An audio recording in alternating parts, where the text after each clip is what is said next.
நம்ம திருமூர்த்தி டேம் பக்கத்தில் 9 acre 85 cent full and full white மணியில் பர்ச்சேஸ் பண்ணுற மாதிரி ஒரு தோப்புன்னு பார்க்கலாம் வந்துருக்குறேங்க. மொடக்குப்பட்டியிலேருந்து திருமூர்த்தி மலை டேம் போகிற வழி தார் ரோட் ஃபேசிங் இந்த ஏரியாவில் வந்து இந்த லேண்ட் அமைஞ்சிருக்குது. நல்ல ரோட் ஃபேஸிங்க. ஃப்ரண்ட்டில் வந்து பார்த்தீங்கன்னா உங்களுக்கு சுற்றியுமே வந்து எல்லா பக்கமே ஃபென்சிங் இருக்குது. முழுவதுமே எல்லாமே தென்னை மரங்கள். 35 வயசு வரும், 25 வயசு ரெண்டுமே வந்து பாதி பாதியே இருக்குது உங்களுக்கு. காப்பு வந்து எல்லா மரத்துலையும் வந்து சூப்பர் காப்புங்க, நல்லா அருமையாக இருக்குது. ஏன்னா திருமூர்த்தி மலை டேம் ஏரியா பக்கத்தில் உங்களுக்கு எப்படி இருக்குன்னு நான் சொல்ல வேண்டியதில்லை. மரங்களும் நல்லா வெடுக்குன்னு இருக்குங்க. நல்லா பார்த்தீங்கன்னா உருட்டு மரம் எல்லாமே நல்ல தனி சௌகரியமாக இருக்கிற பூமிங்க. ஜலமூலையிலேருந்து கேட்டில் வழியாக வந்து உள்ள ஃபார்முக்குள்ளே வந்துக்கலாமுங்க. அந்தபடி வாஸ்துப்படி தாடம் அமைச்சிருக்காங்க. ஆப்ரிக்கன் டைப்பில் வந்து ஒரு பயோகேஸ் பிளான்ட் வந்து ஒன்று பண்ணி வச்சுருக்காங்க.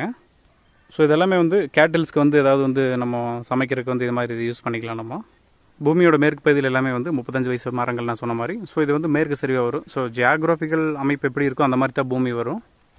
அதில் இடையில வந்து எல்லாமே முழுதுமே வந்து இதில் 5 ஏக்கர்ஸில் வந்து டிஜே கன்று போட்டுட்டாங்க.